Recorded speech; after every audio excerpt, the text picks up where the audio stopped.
wonder Houston loves Crystal Gale. The traffic coming in the Astrodome is running slow. Dollar Chain gets the Rockets tickets tonight at the Summit.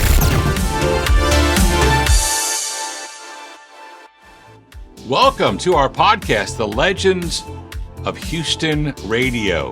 I'm Sam Malone, and what an honor it is to talk to those who just blazed the trail, who really made the path possible for knuckleheads like myself, legends in the business, and we get a chance to talk to them. Our podcast, of course, brought to you by FavoriteRadioShirts.com, where you can go to the website and buy the shirts of these superstars, these legends like KLOL, Rock 101's Dayna Steele. Hi, Dayna. Welcome to our podcast.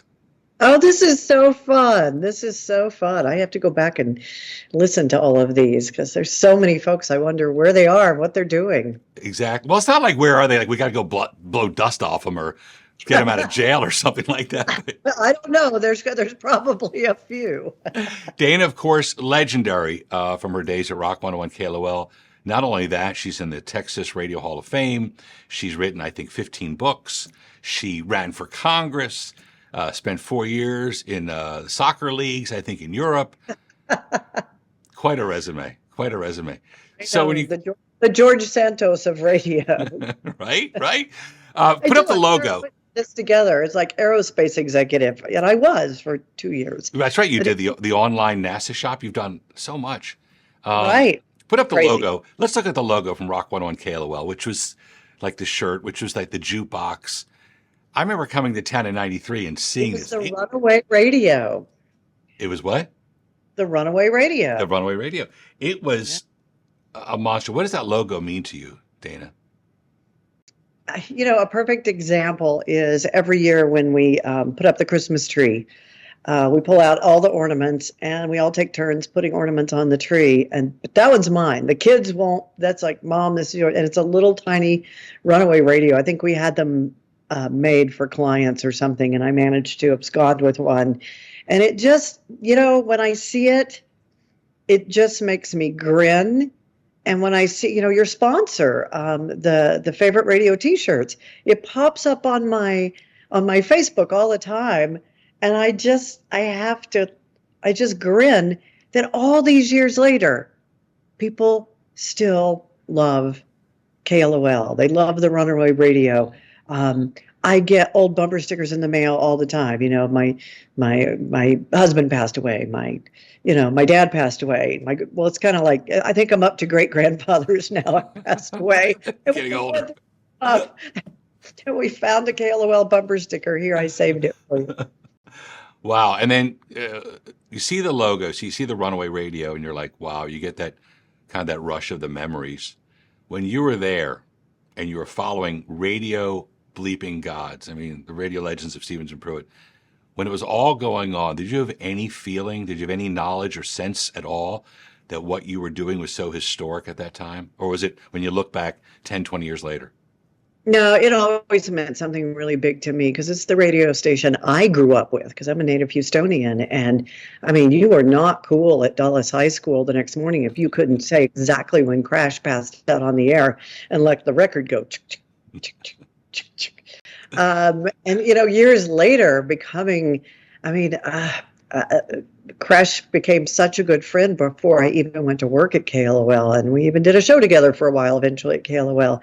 To me, I worked at many stations. I worked at KRBE. I worked at KRLY, Y94, Disco 94. But I kept applying at KLOL. And the first person I applied with was Jackie McCauley. Jackie unfortunately passed away in New Zealand during COVID, but Black woman programming a rock station in the 70s, just unheard of. But I interviewed with her 3 times and she kept saying, you know, you're good, but you're not good enough. But that was my dream. I mean, I got into radio on a dare in college. It was not anything I ever dreamt of doing myself. And then when I decided I loved it, I just that was where I wanted to be. That's where the stars were. That's where I knew I needed to be, was at KLOL. And after Jackie left, program director Chris Miller I kept trying to get him to take my calls, and I can't remember her name. I'm drawing a blank, but it was the 10 to 2, the woman who did 10 to 2 on the weekends, said, "Here's more Zepp, you effers." And there was no bleeping back then. And it was during the Texas Jam in August of '82. And so that went, reverberating across the Houston Astrodome where the jam was happening. Anyway, they called me Monday morning and said, yeah, you start.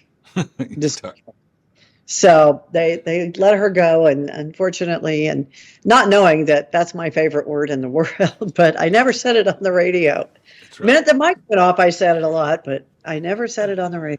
So now you're on this legendary rock station known all over.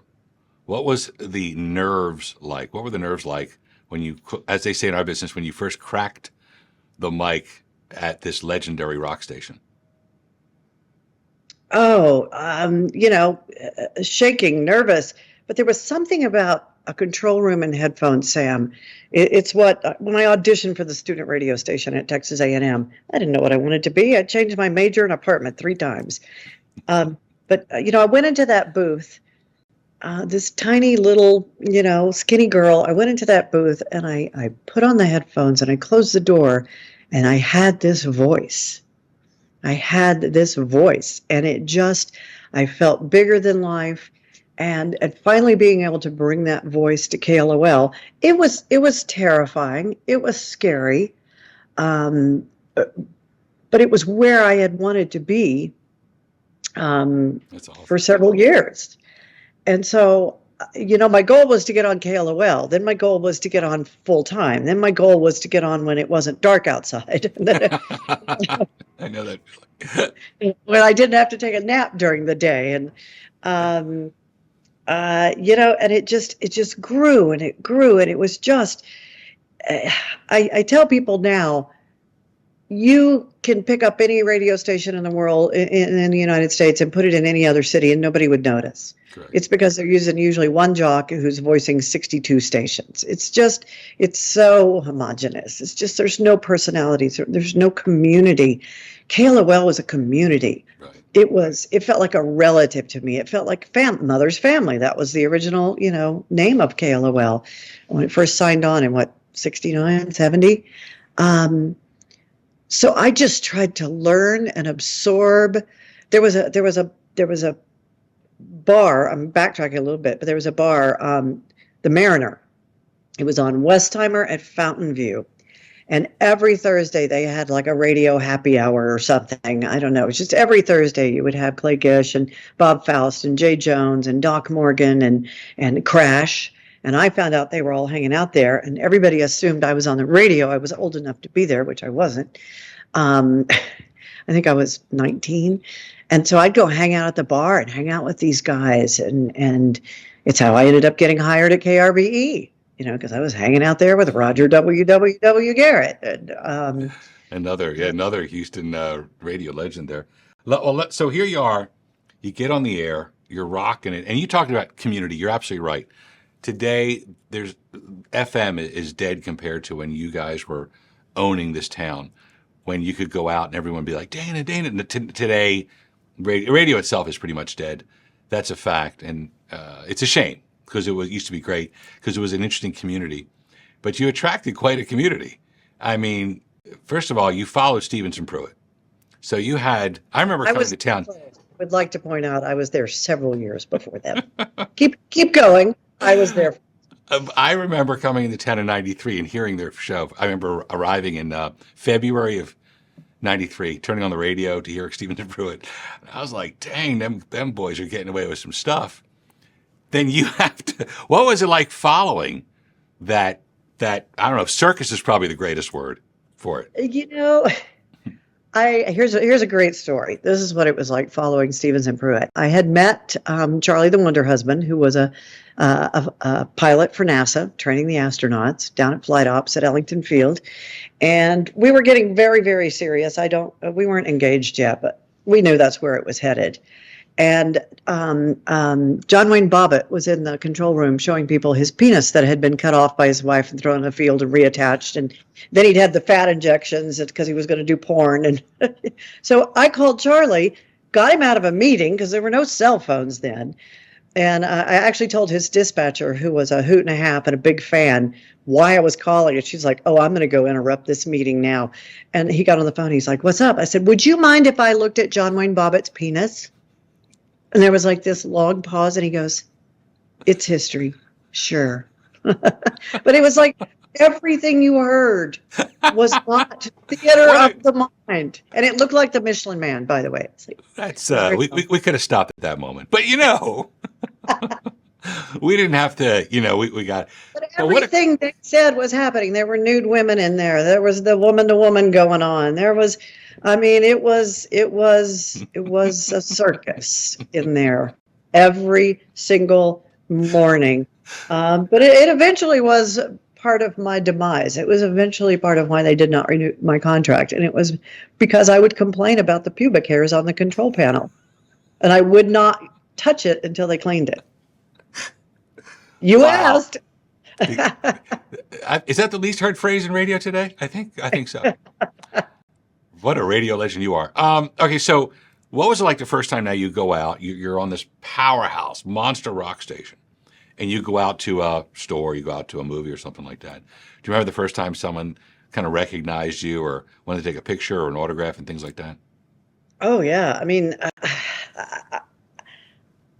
I was Dayna Steele. I had created this persona, so everybody's expecting this 6 foot tall, huge bosom, Mae West woman, and here comes this, 5'2", 90-pound, wonder. So I learned I'd wear my cowboy boots, and I think we started out with the shoulder pads, and the hair would be poofed up and throw my shoulders back. I would try to make myself bigger when I walked into things, just in case somebody did recognize me.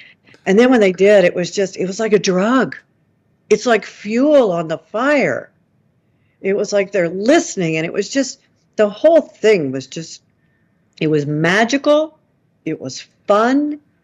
The listeners loved me. I loved the listeners. And to this day, I was standing in line at customs in Panama, getting ready to go to the Panama Canal. And this woman behind me finally goes, I am so sorry. I just have to ask you, are you Dayna Steele? And my kids and my husband went, oh my God, everywhere? We're going to keep doing this everywhere? It's the voice. I've had people do it. We live half the year in Palm Springs.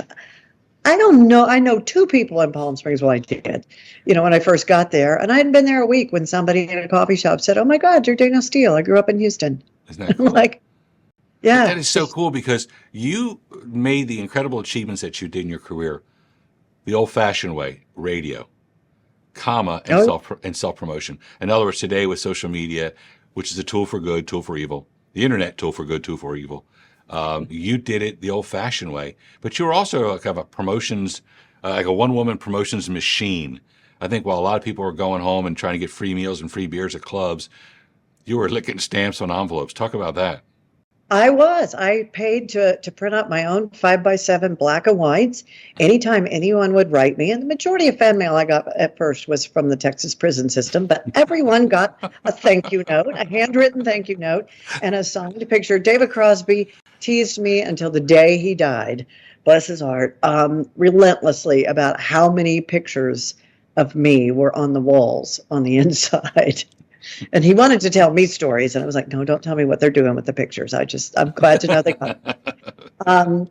But I would carry them with me. I would carry pins with me. The record reps made fun of me. The other DJs made fun of me. Guess who's still around? Guess who's on the Legends of Houston radio with Sam Malone? Ha ha. That's right. The one and only Dayna Steele. No, but you know what? You had that foresight. You were kind of thinking, this could be a short-lived career. And trust me, we all know about that. And you were planting the seeds for the fact that here you are later on writing books, doing a play, running for Congress. I think like 99.9% of radio folks could never do that, Dayna, because you in the early days were building your brand. You understood that. By the time I got hired at KLOL, I started to realize I love this. I love this more than anything. This is what I was meant to do. Not only am I good at it, but I'm able to help people. That was one of the things I missed most about leaving radio, is that Right. when a tornado was coming or whatever, again, I go back to community. But I loved it. And I knew that my shelf life as a female rock and roll DJ was a lot shorter, but I just kept setting new goals. What's the point of working towards anything if you don't know what you're working towards? So it was a job at KLOL. Then it was, I eventually got on middays. And then my next goal was to make as much money as the guys. And I was told, oh, that'll never happen. That'll never happen. And it did. It did. My last contract with KLOL, I was, besides Stevens and Pruitt, I was the third highest paid person at KLOL. I had a 5-year no-cut contract, ironclad, didn't have to work weekends, was the third highest paid for personal appearances. But I got in there and asked for it. And by that point, I knew my value, because at one point I had like something crazy, like a 52 share, men 18 plus in Houston. I mean, it was something outrageous. And it was only after I left radio that I really sat down and did the math on how much the commercials were costing on my show and how much I was getting paid. And I was like, damn, I could have asked for a lot more. Yeah, but at I least, knew but I you know wanted. what? When I counsel so many radio people today, I think 6 morning people just in Houston, they don't understand their value. I teach them brand, value, industry equity, market equity. Those 4 things, you'll be fine. Radio is a business. Remember that. But for you to understand your value, Dayna, I sit down with these, and I'll never say their names, and I just counsel. I tell them I'm not an attorney. Let me just help you, because they come for help. They don't even know their value. They don't know their brand today. They just, I'm on the radio. I'm a moron. Yeah, you're replaceable like a Bic lighter, dude. I used to call myself, I came up with my own, everybody had all these, there was Roger WWWWWW. Everybody had a shtick. The women didn't have a shtick. So when I went on the air, starting out nights at KRBE, I was doing 6 to 10, I believe, at night. It's 104 KRBE with Dayna Steele, your lady for the night. Billy Gibbons would call me from like Iceland and go, hey, it's Billy G. Say it. Dayna Steele, your lady for the night. He'd laugh and hang up. It's great. So, that's funny. So I came up with this. And then when we came up with the Steelworkers, it was because Stevens and Pruitt had the Groove Dogs. And I was sitting with my best friend, Christy Ayo. And I said, we were at dinner, whatever. I said, I need something like Groove Dogs. I'm in the listeners were already starting to refer to 10 to 3 as Dayna's God-given time slot. That's where they expected me to be. They could listen to me at work. They could listen to me at lunch. They knew I would, talk about their business and play their songs. And she said, Steelworkers. And it just, yeah. And again, to this day, I went out to dinner like 6 months ago. My late mentor, Ed Leffler, who managed Sammy Hagar and Van Halen, his widow lives in Palm Springs, and we got together. We had never met because she was a recent wife at the end. And she brought her boyfriend with her. And so we're sitting there talking, and all of a sudden he goes, wait a minute, you're Dayna Steele. And at that exact moment, I knew what he was getting ready to say. And she goes, honey, I told you her name was Dayna Steele. He goes, no, you don't understand. You told me her name was Dayna Steele. You didn't tell me she was the Dayna Steele. And I just looked at him and I said, are you a steel worker? And he goes, uh-huh. He worked for Texas Instruments back in the 80s, That's down so there cool. in Missouri City or Stafford or whatever. So I ran with it. Stevens and Pruitt had Wrap That Rascal keychains. Well, that was taken. I couldn't give away condoms. And that wasn't really my trick. So we had things like notepads for your desk from the desk of a steelworker. That's the other thing people still send me when they start cleaning things out and they find a package of those. I'd send people a package of those. It was just paper. But I mean, how many years later? But think about the impact. It. But the impact you had. I mean, you just don't have that today, period, in Houston radio. I'm here all 24/7, but I don't know about other cities. You don't have that impact, like where you would say it was a pad of paper, but it was from you. It made them a steel worker. It was the family, the community, the tribe of KLOL. It was this monster rock station, and it really touched people's lives. My the motto I used in a lot of my business books and my speeches when people say, what's the motto you live your life by? It's something I learned from my mom years ago, and I applied it to radio, and that was the more you do to help someone else be successful, the more successful you become. And I also learned to tell people, and I tried to never tell people no, I can't play that song. I would say, you know what, I am really going to try to get to it. But I don't know if I'm going to have time, but I promise I'll really try. And then I would look down the list and go, hey, do you like Rush? Because somebody else, requested Rush. I'm going to try to get that in. So I always make people feel like I had done something for them. Or, the lady called and said, help, my 9-year-old daughter was the one Bruce Springsteen pulled on stage last night to dance. Do you know if anybody got a picture? So I would go on the air and go, hey, did anybody get a picture? And sure enough, and every year now, 37 years later, every year, she posts the picture and tags me and says, I wouldn't have this if it wasn't for Dayna Steele. But I liked using the community to find lost dogs and to, get the cat out of the tree and do proposals. I do get a little freaked out when people walk up to me and go, I was named after you. I'm like, okay. That's a cool feeling. Real quick, because I want to get one more about the Rock 101 KLOL days, and we get to the next phase of your life. But going back to celebrities and rock stars, and obviously it was like a turnstile of bands and rockers who were coming through. Was there one, A, who just blew you away? And two, was there somebody who you were like, really? I am so disappointed. I was so looking forward. Who knocked your socks off?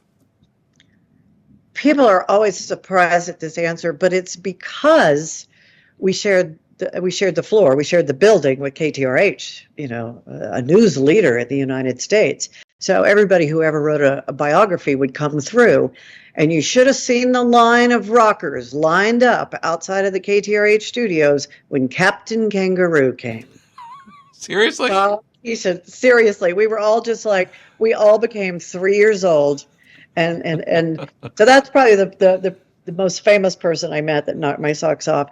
As far as in the studio, the bigger the star, the easier they were. They showed up on time. They knew their job. They knew what they were there to promote. They had done their homework. If they had interviewed with you before, they would reference something. They were smart. The one-hit wonders were a pain in the ass. They would, if they even showed up, they'd show up late, and they answered everything with a grunt.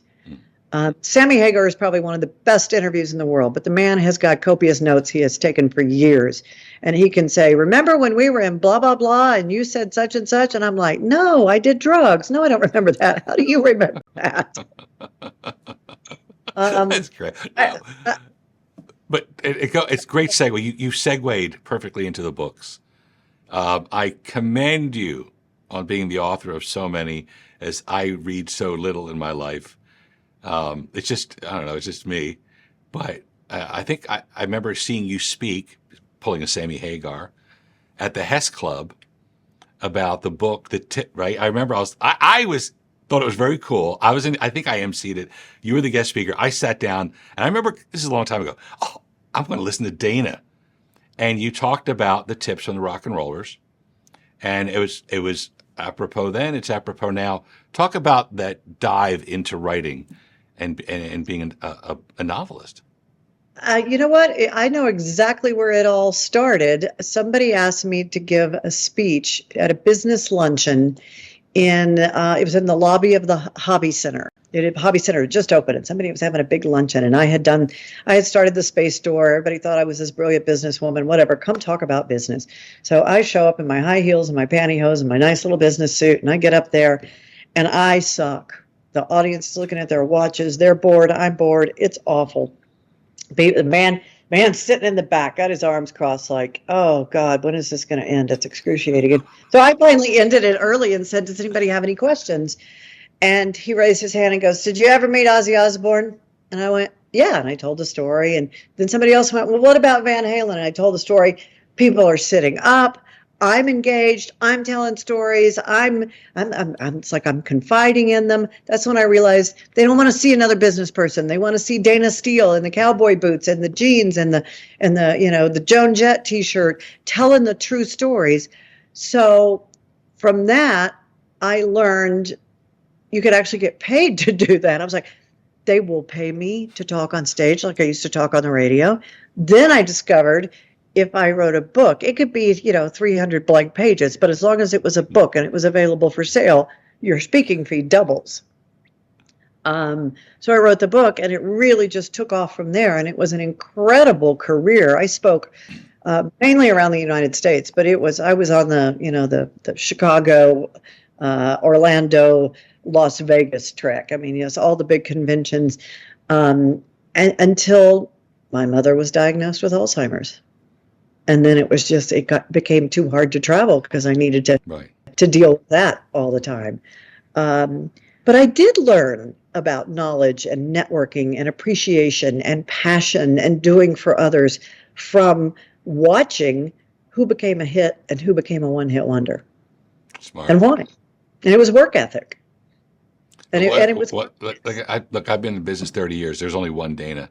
I mean, you just see the fact that you can observe, the fact that you can create content around that observation, and the fact that you can monetize that. Those three steps, very few people have, and you've got it. You can observe, create content, monetize it. You don't monetize books very much. Charlie would like them to monetize a little bit more, but I'm working on books right now, so. Yeah, we'll get to that. That's a small detail. We'll get to it later with your agent, Shecky Goldman.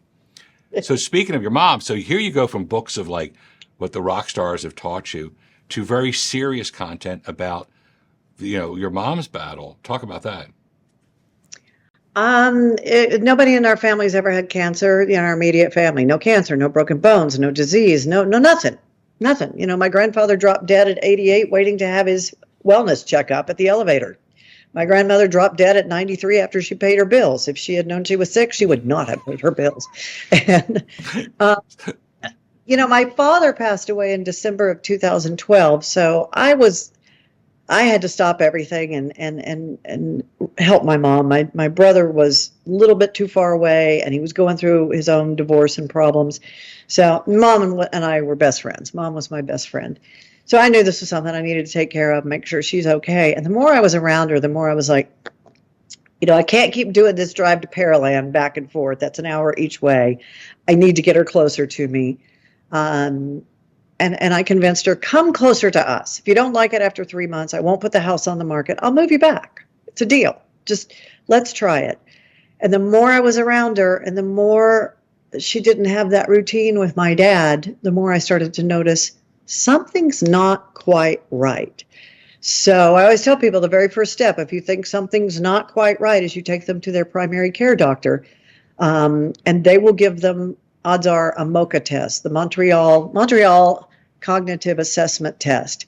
Remember man, woman, camera, TV from our illustrious, last president? That's what he was repeating. That's part of the MOCA test. They give you 5 words. I can't remember what his 5th word was. Right. Person, man, woman, person, camera, TV. That's part of the MOCA test. But when they asked my mom what year is it, she got that right. They asked her to draw the numbers on an analog clock. She drew 1 through 12 all on the right side. Holy crap. Where'd that come from?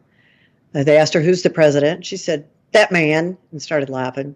I think it was Obama then. And then they'd given her those words, and then she couldn't remember. She was like, what words? I don't know what you're talking about. So between the words and the clock, I was like, oh. So then we went to the neurologist, and they think she had hidden it for 5 to 7 years. That's what all the Post-it notes were for when I moved her. There were Post-it notes on everything. The microwave said popcorn. I thought that was a grocery list. It was probably to remind her that's where you put the package of popcorn. There were complete conversations. If Dayna says this, I say this. If Dayna says this, ask about the boys. Their names are. So she knew something was up. And when I moved her, I threw that all away. And that sort of sped things up because it was only later that we realized. Fast forward, Mom passed away in October of 2015. I had chronicled the whole thing on Facebook with dark humor, also with tears. It became my therapy group. It became this huge community. And I learned that everybody's going through this somehow, or has been through it, or is worried they're going. Nobody talks about the crazy stuff. Like the day my mom said, make these clouds go away. And she was pissed at me because I couldn't make them go away. And that was early on. That was one of the first times I went, oh, wow, this is real. This is really happening. So I wrote the book. Half the book is either the funniest or the most poignant or the most helpful post or comments. And the other half is everything I wish I had known. Legal documents, financial documents, doctors, living arrangements, all of that stuff. Because you're all of a sudden thrown into this world you know nothing about. And little did I know at the very same time, Mark Stevens was very quietly going through Alzheimer's at home. Melissa decided she did not want him to be bothered by fans or anything, so she had around-the-clock care, but she was going through all of this with Mark. Mark would get up in the middle of the night, grab his keys and his wallet, and go, I got to go interview Mick Jagger. She was like, no. Yeah. So that's what we lost Mark Stevens to. And I had lunch, I think it was in February of 2019, with a director friend of mine who wrote one of my favorite plays, Always Patsy Cline, that debuted in Houston years ago. And he brought a young director. And I told her, oh, I always thought my book, I'm trying to figure out how to turn my book into a one-woman show. And she was like, that's nice. I'm sure, I've now learned everybody has a script. But I sent her the book. 2 weeks later, she called me and she said, I've already got a rough draft. Would you like to read it? Fast forward, COVID kept canceling everything. We were finally able to do 10 performances in November. We had an actress that we offered the part to. She accepted it. She dropped out a week later because her mother was diagnosed with, wait for it, Alzheimer's. Oh, my gosh. So I had to step in and play myself, which was much harder than it sounds.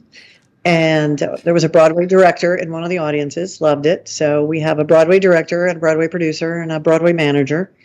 But Broadway is just not making money right now. Off-Broadway is a money sink right now. Right. So I'm turning it into an audio drama that we hope to debut in September, which is World Alzheimer's Month.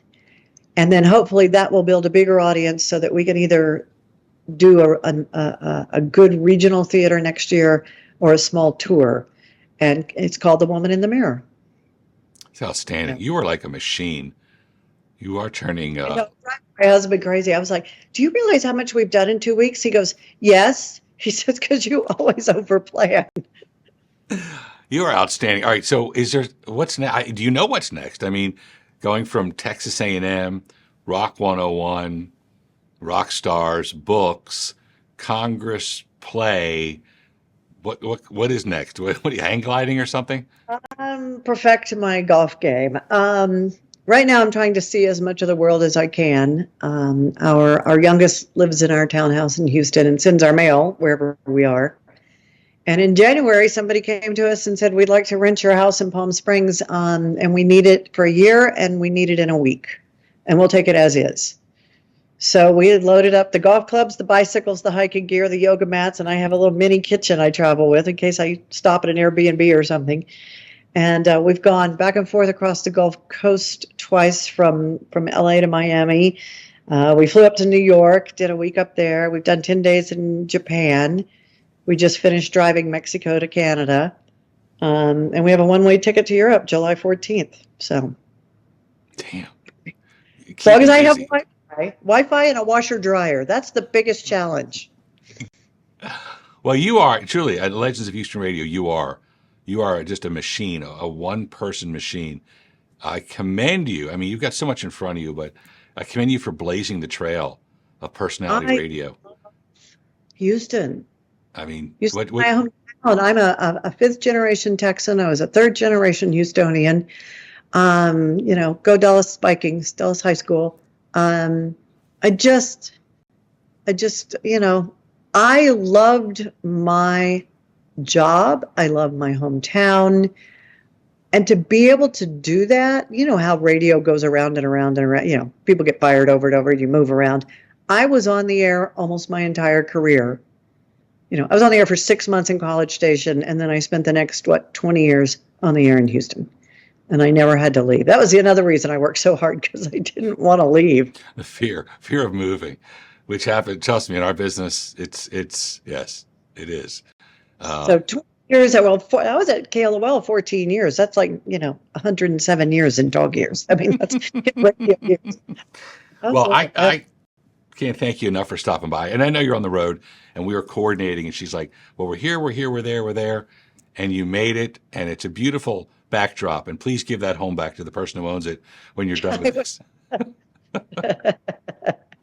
Legends of Houston Radio's Dayna Steele from KLOL Rock 101. Thank you so much for joining us on our podcast. And if anybody wants to find me, I'm at thewomaninthemirrorplay.com. You got it. Thewomaninthemirrorplay.com. And hopefully we'll be down there at Hobby, could be full circle, and come back and see the show. Would that be fantastic?